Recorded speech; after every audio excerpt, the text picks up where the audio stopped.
Welcome to Jaipuria classes. देखिए दोस्तों, आज अपना टेस्ट सीरीज नंबर है 5।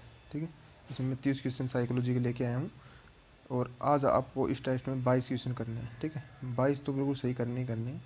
तो अगर आप 22 क्वेश्चन करते हैं तो आपका जो स्कोर है बहुत अच्छा माना जाएगा और आपकी जो तैयारी है उसका लेवल बहुत अच्छा है अगर आप 22 क्वेश्चन अटेम्प्ट करते हैं तो। ठीक है, और जो जितने भी क्वेश्चन है ना दोस्तों, मैंने पहले बताया था आपको और आज भी बता रहा हूँ, मैं जितने भी क्वेश्चन लेके आता हूँ वो वही क्वेश्चन है जो पिछले परीक्षाओं में पूछे गए हैं।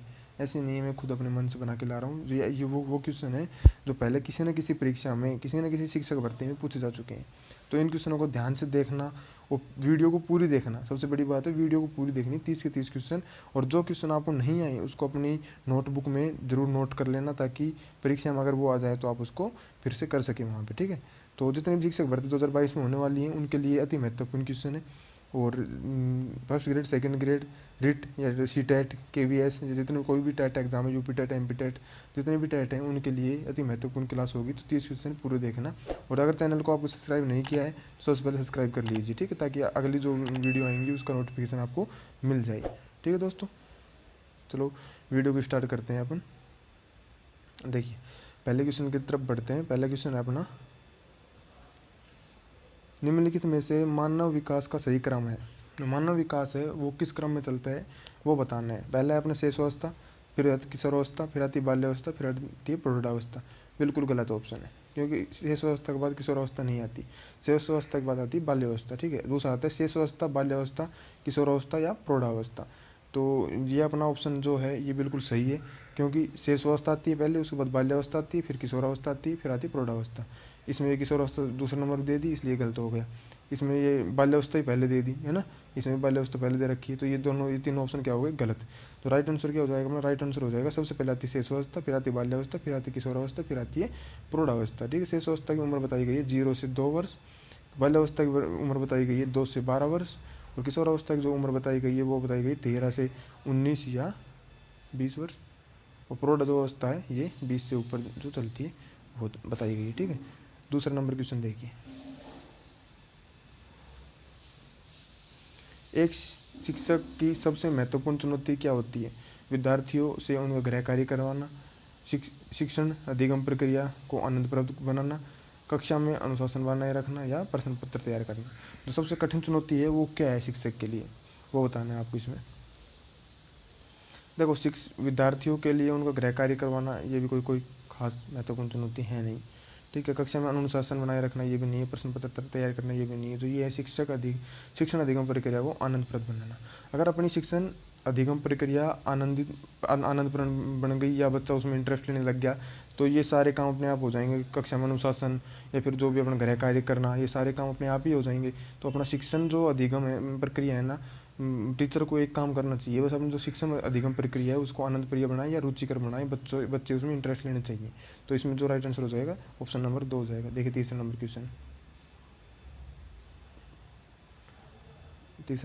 देखिए, ये है, विकास की कौन सी अवस्था तनाव या तूफान की अवस्था कही गई है?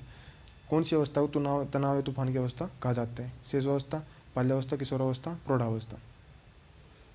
इसका राइट आंसर बताइए। तो तनाव व तूफान की अवस्था यह किशोरावस्था। किसने कहा था? ये कहा था स्टेनले हॉल ने। ये कथन किसने कहा था? स्टेनले हॉल ने क्या कहा था? स्टेनले हॉल ने कहा था जो किशोरावस्था है वह अवस्था तनाव या तूफान की अवस्था कहा जाता है, इसको ये कहा था स्टेनले हॉल ने। ठीक है, 4 नंबर क्वेश्चन देखिए। 4 नंबर क्वेश्चन ये है, देखिए 4 नंबर क्वेश्चन क्या है? एक परीक्षण तैयार करने के बाद एक शिक्षक प्राप्तांकों की निरंतरता को जांचने के लिए एक ही वर्ग के बच्चों पर प्रशासित करता है। तो यह नियम को जांचना चाह रहे हैं या वैधता को जांचना चाह रहे हैं, विश्वसनीयता को जांचना चाह रहे हैं, वस्तुनिष्ठता को या उपयोगिता को? इसका राइट आंसर बताइए आप। इसका तो राइट आंसर हो जाएगा दोस्तों, देखिए ये हो जाएगा विश्वसनीयता। ठीक है, क्या बोल रहे हैं? एक परीक्षण ऐसा है जिसमें शिक्षक प्राप्तांकों निरंतरता को जांचने के लिए एक ही आयु के वर्ग के बच्चे को प्रशासित करता है। मतलब एक ही उम्र के बच्चे हैं उनके लिए एक ही टेस्ट बनाता है। तो वो टेस्ट कैसा होगा? विश्वसनीय टेस्ट होगा। ठीक है, वस्तुनिष्ठ टेस्ट मतलब होता है ऑब्जेक्टिव। ठीक है, जिसमें मतलब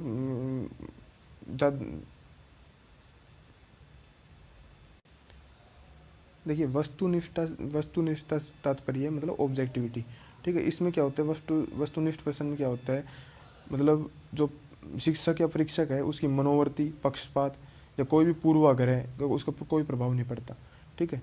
तो ये वस्तुनिष्ठता होती है। तो इसमें राइट आंसर क्या हो जाएगा, राइट आंसर हो जाएगा विश्वसनीयता, ठीक है। 5 नंबर क्वेश्चन देखिए,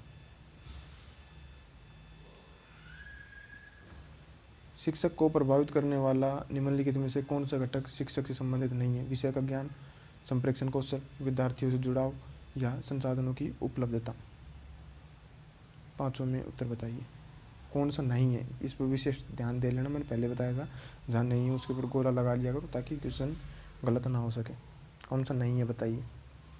देखो विषय का ज्ञान ये बिल्कुल संबंधित है, संप्रेषण कौशल बातचीत करने का तरीका भी होना चाहिए, ये भी संबंधित है, विद्यार्थियों से जुड़ाव भी होना चाहिए। लेकिन जो संसाधनों की उपलब्धता है ना, ये किससे, शिक्षण को प्रभावित करने वाले शिक्षक से संबंधित नहीं है ये, ठीक है। तो इसका राइट आंसर पाँचवें में क्या जाएगा, पाँचवें में राइट आंसर हो जाएगा ऑप्शन नंबर 4। 6 नंबर क्वेश्चन देखिए, मनोवैज्ञानिक जो अपने अधिगम सिद्धांत में लाइव स्पेस को संबंधित करता है वह कौन सा है, थोंडाइक, कॉलर, कुटलेविन या स्किनर। बताइए इसका राइट आंसर। वह सिद्धांत कौन सा है जो अपने में लाइव स्पेस को संबंधित करता है, कौन सा हो जाएगा इसका ऑप्शन बताइए। देखो इसका जो राइट आंसर हो जाएगा वो है कुर्तलेविन, ठीक है। तो लाइव स्पेस को संबंधित करता है उसका सिद्धांत कौन सा है, कुर्तलेविन सिद्धांत है। देखिए नेक्स्ट क्वेश्चन 7 नंबर क्वेश्चन है, गिलफोर्ड ने अभिसारी चिंतन पद का प्रयोग किसके समान अर्थ में किया है। जो गिलफोर्ड था उसने अभिसारी चिंतन किसके लिए किया गया है, बुद्धि के लिए, सृजनात्मकता के लिए, बुद्धि या सृजनात्मकता या इनमें से कोई नहीं। 7वें में राइट आंसर बताइए।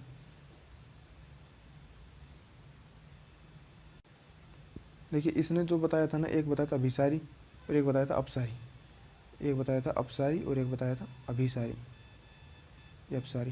तो अभिसारी जो संबंधित है वो है सृजनात्मकता से, ठीक है। अभिसारी को गिलफोर्ड ने अपना सिद्धांत दिया था उसमें अभिसार चिंतन का मतलब बताया था सृजनात्मकता से, तो इसका राइट आंसर हो जाएगा सृजनात्मकता।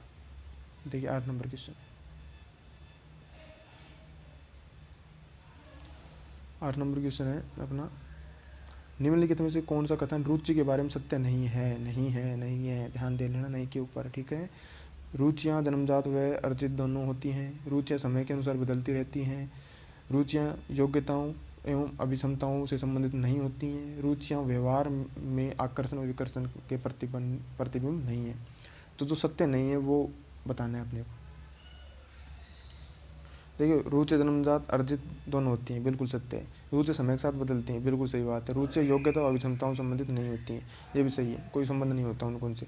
लेकिन जो रुचियाँ व्यवहार में आकर्षण विकर्षण के प्रतिबंधित नहीं है, ऐसा नहीं है। जैसे व्यवहार होगा वैसे अपनी रुचि होंगी, तो ये नहीं आएगा यहाँ पे इसका। तो ऐसा कथन है वो कौन सा हो जाएगा, ऑप्शन नंबर 4। जो इसका जो राइट आंसर हो जाएगा वो क्या हो जाएगा, ऑप्शन नंबर 4। देखिए 9 नंबर क्वेश्चन, 9 नंबर क्वेश्चन क्या बोलता है, अभिवर्ती है।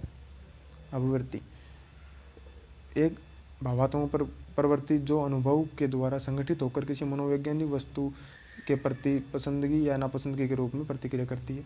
एक ऐसी विशेषता जो व्यक्ति की योग्यता का परिचायक है, जिसे किसी प्रदत्त क्षेत्र में विशिष्ट प्रशिक्षण, ज्ञान तथा कौशल के द्वारा सीखा जाता है, किसी से सीखा जाता है। व्यक्ति की बीजभूत क्षमता जो कि विशिष्ट प्रकार की होती है, उपयुक्त में से कोई नहीं। इसका राइट आंसर बताइए, अच्छे से क्वेश्चन पढ़ लीजिए और इसका राइट आंसर देखिए क्या हो सकता है। देखिए दोस्तों, चैनल को सब्सक्राइब करते रहना ताकि आने वाली वीडियो का नोटिफिकेशन आपको मिल जाए। और वीडियो अच्छी लग रही है तो लाइक ज़रूर कर दो, लाइक बहुत कम आते हैं आपके, ठीक है। तो लाइक कीजिए, ठीक है, इससे हमें क्या मोटिवेशन मिलेगा और मैं आपके लिए अच्छी वीडियो और भी लेके आऊँगा। जो पिछली परीक्षाओं में पूछे जा चुके प्रश्न है वो मैं और आगे अच्छे लेके आऊँगा। लाइक करो वीडियो को, अभी जाके करो। और इसका राइट आंसर बताइए क्या हो सकता है। देखो अभिवर्ती है, अभिवर्ती देखो इसमें ऑप्शन नंबर 1 जो है वो राइट हो जाएगा। एक भावात्मक प्रवृत्ति जो अनुभव के द्वारा संगठित होकर किसी मनोवैज्ञानिक वस्तु के प्रति पसंदगी या नापसंदगी के रूप में प्रतिक्रिया करती है। ऑप्शन नंबर 1 इसमें सही हो जाएगा। देखिए 10 नंबर क्वेश्चन, जिन इच्छाओं की पूर्ति नहीं होती उनका भंडार ग्रह निम्नलिखित में से कौन सा है। जिन इच्छाओं की पूर्ति नहीं होती है उनका भंडार गृह कौन सा है? इदम, अहम, परम अहम या इदम या अहम? इसका राइट आंसर बताइए। तो ये इदम, अहम या परम अहम, इसके बारे में किसने बताया था? इसके बारे में बताया था फ्राइड भाई साहब ने। फ्राइड के बारे में तो आपने सुना ही होगा, ठीक है। फ्राइड ने 3 बताई थी, एक बताई थी आईडी, एक बताई थी ईगो, एक बताया सुपर ईगो, ठीक है। तो जिन इच्छाओं की पूर्ति नहीं होती उनका भंडार गृह कौन सा है? आईडी है, ईगो है, सुपर ईगो है? इनमें से बताना है आपको। देखो, जिन इच्छाओं की पूर्ति नहीं होती वो है अपना इदम, ठीक है। इसका राइट आंसर हो जाएगा ऑप्शन नंबर 1। मतलब इदम मतलब हो गया आईडी, ये राइट आंसर हो जाएगा इदम। जैसे इदम में ये जिन इच्छाओं की पूर्ति नहीं होती उसके बारे में तो होता है अचेतन मन होता है, अब पढ़ा होगा ना। फ्राइड ने बताया था चेतन, अचेतन और अर्धचेतन 3 प्रकार के मन बताया था, और उसने कहा था जिन इच्छाओं की पूर्ति नहीं होती वो इच्छाएं किस में चल जाती हैं? अचेतन मन में चल जाती हैं। लेकिन इसने एक संबंध बताया था, जो इदम है ना अपना, मतलब जो आईडी है इदम, उसमें जो अपना होता है वो होता है अचेतन। वो जो अहम है, अहम में होता है अंशतः अचेतन, अंशतः चेतन और अंशतः अर्धचेतन, ठीक है। और जो अपना परम अहम है, परम अहम, इसमें जो होता है मन जो होता है पूर्णतः चेतन होता है, ठीक है। तो इदम में कैसा मन हो गया? अचेतन। अचेतन होगा, जिन इच्छा की पूर्ति नहीं होगी तो किस में पाई जाएंगे? इदम में पाई जाएंगे। 10 में जो राइट आंसर हो जाएगा क्या हो जाएगा? इदम। 11 नंबर क्वेश्चन देखिए।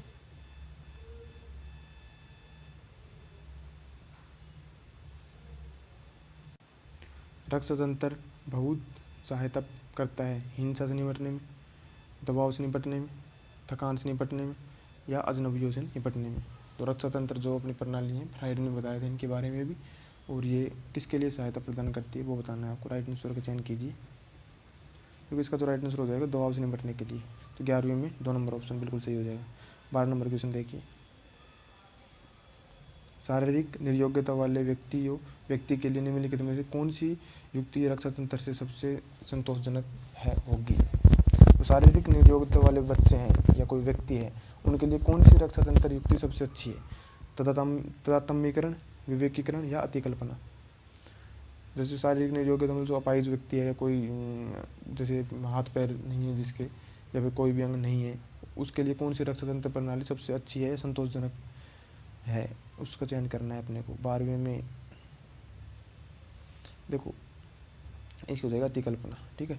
जिसकी शारीरिक निर्योग्यता है उसके लिए सबसे अच्छी रक्षा युक्ति तंत्र प्रणाली कौन सी है? अतिकल्पना, ठीक है। Right answer 3। देखिए 13 नंबर क्वेश्चन। एक बालक के व्यक्तित्व के मापन का सर्वाधिक वस्तुनिष्ठ विधि कौन सी है? ठीक है, प्रक्षेपी, साक्षात्कार विधि, प्रश्नावली या समाजमिति विधि? 13वीं में राइट आंसर बताइए। पर्सनैलिटी मापन के लिए सर्वाधिक वस्तुनिष्ठ ऑब्जेक्टिव विधि कौन सी है? सबसे अच्छी विधि कौन सी है वस्तुनिष्ठ में? तो बताने अपने को, ठीक है। इसका राइट आंसर हो जाएगा प्रक्षेपी विधि। 13वीं में 1 नंबर ऑप्शन बिल्कुल सही हो जाएगा। 14 नंबर क्वेश्चन देखिए। बुद्धि के लिए कौन सा कथन सत्य नहीं है? बुद्धि सीखने की योग्यता है, बुद्धि समस्या हल करने की योग्यता है, बुद्धि परिश्रम करने की योग्यता है, बुद्धि नवीन परिस्थितियों के साथ अनुकूलन करने की योग्यता है। तो तुम्हें बताना है सत्य नहीं है, 14 नंबर प्रश्न में नहीं है, इसका चयन करना है। लगाइए दिमाग। देखो इसमें जो है ये बिल्कुल सही है, बुद्धि सीखने की योग्यता है, बुद्धि समस्या हल करने की योग्यता है, ये बिल्कुल सही है। लेकिन जो ये है बुद्धि परिश्रम करने की योग्यता है, ये नहीं है। बुद्धि परिश्रम थोड़ी करेगा, बुद्धि से हाथ पैर थोड़ी चलाएगा, ठीक है। तो बुद्धि नवीन परिस्थितियों के साथ अनुकूलन, ये भी सही है। तो ये बुद्धि परिश्रम करने की योग्यता, ये जो ऑप्शन हो जाएगा ये क्या हो जाएगा? गलत हो जाएगा। राइट आंसर क्या हो जाएगा इसमें? 14 में राइट आंसर 3। 15 नंबर क्वेश्चन देखिए। स्वयं की भावनाओं तथा संवेगों पर को नियंत्रित करने से संबंधित बुद्धि को क्या कहा जाता है? भाषाई बुद्धि, अंतर्व्यक्तिक बुद्धि, स्थानीय बुद्धि या व्यक्तिक बुद्धि? 15वीं में राइट आंसर का चयन कीजिए। तो स्वयं की भावनाओं या संवेगों को नियंत्रित करने के लिए जो संबंधित बुद्धि है उसको क्या कहा जाता है? भाषाई, अंतर्व्यक्तिक या स्थानिक या व्यक्तिक? बताइए राइट आंसर। 15वीं में जो राइट आंसर हो जाएगा वो अंतर्व्यक्तिक हो जाएगा, ऑप्शन नंबर 2 अंतर्व्यक्तिक। स्वयं की, स्वयं हो गया तो मतलब अंत है, खुद, अंत मतलब खुद के अंदर की भावनाओं या संवेगों को नियंत्रित करने के लिए अंतर्व्यक्तिक बुद्धि, इसका राइट आंसर हो जाएगा 15वीं में हो जाएगा 2। 16 नंबर क्वेश्चन देखिए। अब आगे अपना आरबी भाई साहब कैटल। आरबी कैटल का तरल बुद्धि तुल्य है वंशानुगत कारणों पर, पर्यावरणीय कारणों के, बौद्धिक कारणों के, सामाजिक कारकों के। इसका राइट आंसर का चयन कीजिए आप। जो कैटल भाई साहब थे उसने तरल बुद्धि का सिद्धांत दिया था वो किससे संबंधित है? वो है अपनी वंशानुगत कारकों के संबंधित है। ठीक है, तो जो कैटल ने बुद्धि का सिद्धांत दिया था, तरल बुद्धि का सिद्धांत दिया था, सबसे पहली बात कैटल ने कौन सिद्धांत दिया था? तरल बुद्धि का सिद्धांत। और ये किससे संबंधित है? वंशानुगत कारणों से संबंधित है। और इसके बारे में एक और बात ध्यान रखना, कैटल ने 16 पीएफ तत्व बताए थे। ये बार बार पूछा जाता है। कैटल के अनुसार 16 पर्सनैलिटी टेस्ट तत्व कितने बताए थे? मतलब 16 बताए थे। कैटल ने 16 पर्सनैलिटी टेस्ट के फॉर्म बताए थे, मतलब तत्व बताए थे। 16 इनकी संख्या है 16। तो इसमें राइट आंसर क्या हो जाएगा? इसमें राइट आंसर हो जाएगा वंशानुगत कारणों से, ऑप्शन नंबर 1। देखिए 17 नंबर क्वेश्चन। मनुष्य में व्यक्तिक विभिन्नता के निर्धारण किससे संबंधित होते हैं? वातावरण के साथ अंतक्रिया से, वंशानुक्रम में विभिन्नता से, वंशानुक्रम या वातावरण दोनों की विभिन्नता से, वंशानुक्रम या वातावरण की अंतक्रिया से। राइट आंसर का चयन कीजिए। देखिए ये बोल रहा है मनुष्य में व्यक्तिक विभिन्नता के निर्धारण किससे संबंधित है? वंशानुक्रम या वातावरण के साथ अंतक्रिया से। तो व्यक्तिक विभिन्नता है वो किससे संबंधित हो जाएगी? वातावरण के साथ अंतक्रिया। वातावरण के साथ जो अंतक्रिया करते हैं ये बिल्कुल गलत हो जाएगा, ये ऑप्शन नहीं होगा इसमें। ठीक है, सॉरी। और ये हो जाएगा वंशानुक्रम विभिन्नता से, ये भी नहीं है। वंशानुक्रम तथा वातावरण दोनों की विभिन्नता से, ये भी नहीं। विभिन्नता आ गया ना, ये भी नहीं होगा। वंशानुक्रम वातावरण की अंतक्रिया से, ये राइट आंसर हो जाएगा, चौथा नंबर। ठीक है, तो जो 70वें में जो राइट आंसर होगा वो होगा ऑप्शन नंबर 4। ठीक है, ना तो ये होगा ओनली वातावरण की अंतक्रिया से भी नहीं होगा, ओनली वंशानुक्रम की विभिन्नता से भी नहीं होगा, और वंशानुक्रम वातावरण की विभिन्नता से नहीं होगा, बल्कि अंतक्रिया से होगा। वातावरण और वंशानुक्रम और वातावरण की किससे? अंतक्रिया से। राइट आंसर 70 क्या हो जाएगा? Option number 4। देखिए 18 number option, 18 number question, sorry 18 number question है अपना। एक विद्यार्थी की वास्तविक आयु 10 वर्ष है, मानसिक आयु 12 वर्ष है, तो बुद्धि लब्धि पूछिए। सबसे पहले अपने को बुद्धि लब्धि सूत्र पता होना चाहिए। बुद्धि लब्धि का सूत्र होता है मानसिक आयु बटे वास्तविक आयु, या इसको तिथिक आयु बोल सकते हैं, वास्तविक आयु या तिथिक आयु या इसको बोलते हैं। ठीक है, तो ये बुद्धि लब्धि का सूत्र होता है। तो इसमें अपन ये बता रखा है, बिल्कुल सिंपल क्वेश्चन है। विद्यार्थी का वास्तविक आयु रख देंगे, वास्तविक आयु है 10 वर्ष। ठीक है, और मानसिक आयु है 12 वर्ष। तो मानसिक आयु की जगह क्या रख देंगे? 12, और अपनी वास्तविक आयु के नीचे क्या लिख देंगे? 10, और मल्टीप्लाई में क्या कर देंगे? 100। तो 0 0 कट जाएगा एक। ठीक है, तो ये कितना बच गया? 120 बच गया। देखो नीचे कर रखा है, मानसिक आयु की जगह 12 और वास्तविक आयु की जगह 10, मल्टीप्लाई में 100, तो 120 इसका राइट आंसर हो जाएगा। तो 18वें में जो राइट आंसर हो जाएगा वो हो जाएगा 120। 3 19 नंबर क्वेश्चन देखिए। व्यक्तित्व का समाजशास्त्रीय प्रकार का सिद्धांत दिया था। जो पर्सनैलिटी का समाजशास्त्रीय सिद्धांत था वो किसने दिया था? हिप्पोक्रेट्स ने दिया था, या क्रेसमर ने दिया था, सेल्डन ने दिया था, या स्पेंजर ने दिया था? 19 में राइट आंसर बताइए।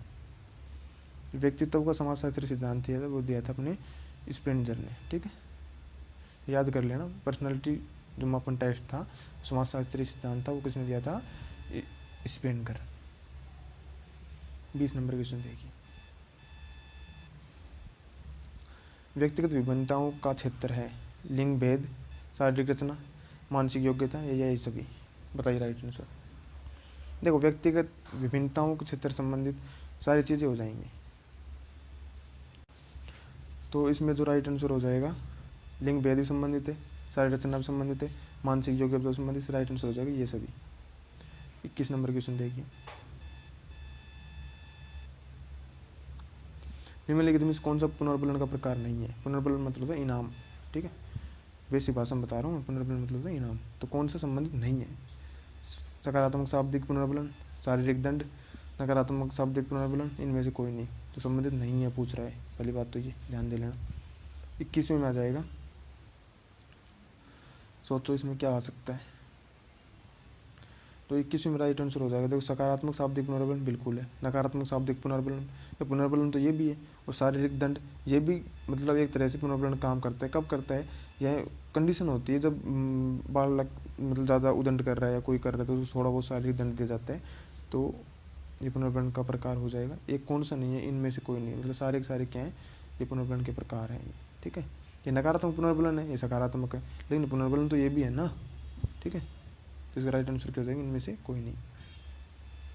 22 नंबर क्वेश्चन देखिए, प्रासंगिक अंतर्बोध परीक्षण टैट व्यक्तित्व को मापने का एक आत्मनिष्ठ तकनीक है, वस्तुनिष्ठ तकनीक है, प्रक्षेपी तकनीक है या प्रयोगात्मक तकनीक है। बताइए जो टैट है वो कैसा परीक्षण है।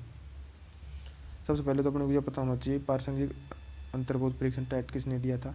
ये दिया था मर्रे या 1+ मार्गन, मर्रे और मार्गन ने दिया था ये, ठीक है। तो ये क्या है, ये व्यक्तित्व मापने का जो है क्या है, ये प्रक्षेपी तकनीक है, ठीक है। राइट आंसर हो जाएगा 3। तो प्रासंगिक अंतर्बोध परीक्षण टैट जो है पर्सनैलिटी मापने की प्रक्षेपी तकनीक है। 23 नंबर क्वेश्चन देखिए, निम्नलिखित में से कौन सा शिक्षण की एक नवाचारी स्रोत है। Telescope, internet, Facebook, black board. जो नवाचारी स्रोत है वो कौन सा है, बताइए राइट आंसर। देखो ब्लैक बोर्ड तो पहले से चलता आ रहा है, ये नहीं होगा। टेलीस्कोप से तो ये भी नहीं होगा। फेसबुक से तो टाइम पास ज़्यादा करते हैं, ठीक। सब जो अच्छा ऑप्शन हो जाएगा इंटरनेट। तो 23 में राइट आंसर क्या हो जाएगा, ऑप्शन नंबर 2। 24 नंबर क्वेश्चन देखिए,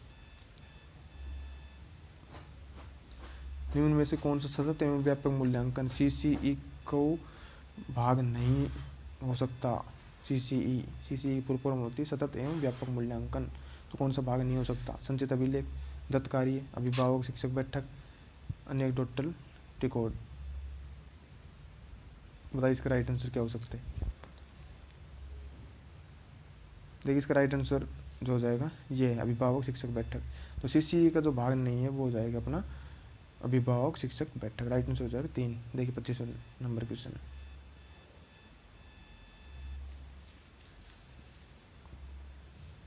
निम्नलिखित में कौन सा कथन सतत एवं व्यापक मूल्यांकन के लिए सही नहीं है। फिर से एक CCE का क्वेश्चन आ गया, ठीक है। सही नहीं है बताना है।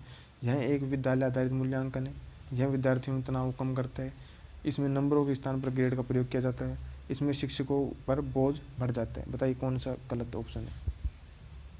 ये बहुत सिंपल क्वेश्चन है। देखो यह विद्यालय आधारित मूल्यांकन बिल्कुल सही है, विद्यार्थियों से तनाव कम होता है। बिल्कुल CCE करने से विद्यार्थियों में कि जो टेंशन है या तनाव है वो कम होता है। इसे नंबरों के स्थान पर ग्रेड का प्रयोग किया जाता है। इसमें ग्रेड दी जाती है। ग्रेड क्या होती हैं, जैसे ए ग्रेड, A1 ग्रेड, या फिर B ग्रेड, या फिर B2 ग्रेड, ऐसे इसमें ग्रेड दी जाती हैं। लेकिन जो लास्ट वाला ऑप्शन है, 4 नंबर ऑप्शन, ये शिक्षकों का बोझ बढ़ जाता है, ये कोई इसका सही ऑप्शन नहीं है, ठीक है।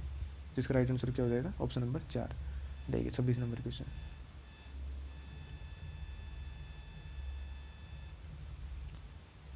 देखो निम्नलिखित में से कौन सी समस्या क्रियात्मक अनुसंधान के लिए उपयुक्त नहीं है।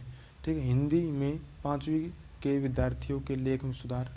ठीक है, 7वीं कक्षा के विद्यार्थियों के व्यवहार एवं लिखित प्रशंसा एवं मौखिक प्रशंसा के प्रभाव का तुलनात्मक अध्ययन। ठीक है, परंपरागत विधि के ऊपर कंप्यूटर सहायतित अनुदेशन का प्रभाव, या भूगोल में अधिगम में एटलस या ग्लोब का प्रयोग। तो इसमें कौन सा नहीं है, क्रियात्मक अनुसंधान के लिए उपयुक्त कौन सा नहीं है, वो अपने को बताना है इसमें। देखो ये बिल्कुल सही है। ठीक है, तो पहला नंबर ऑप्शन है, हिंदी में जो कक्षा 5 में विद्यार्थियों के लिए सुधार करना है, तो ये स्कूली संबंधी समस्या है, इसको भी ये सही है। 7वीं कक्षा में विद्यार्थियों के व्यवहार प्रशंसा मौखिक प्रशंसा के लिए, ये भी सही है।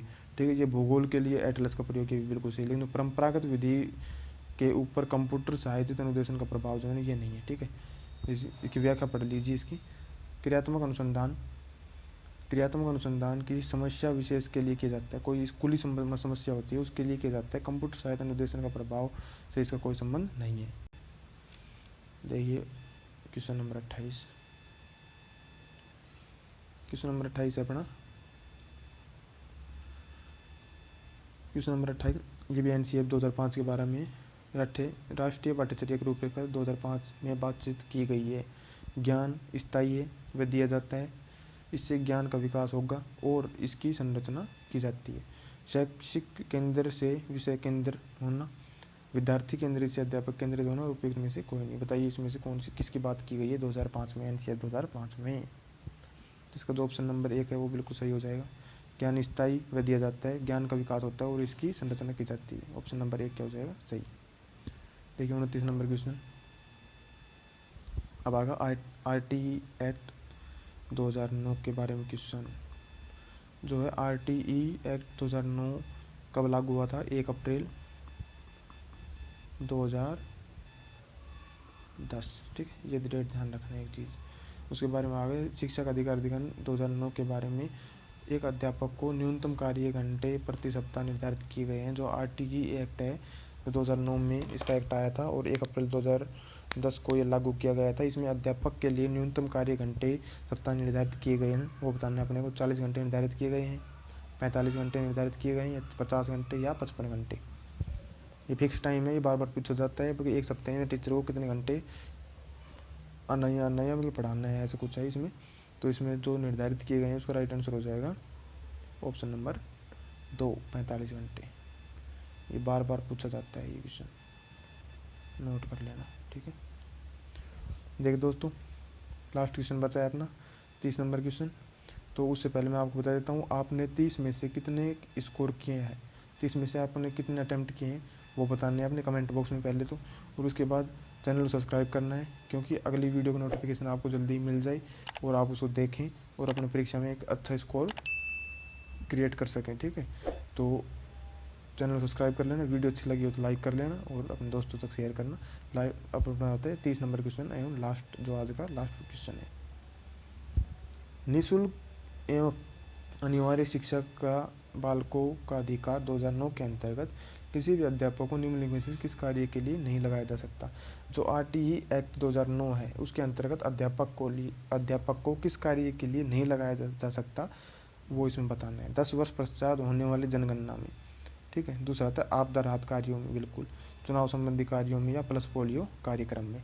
किसी में नहीं लगा सकते, टीचर को किसी में नहीं लगा सकते वो इसमें बताना है RTE एक्ट 2009 के अनुसार।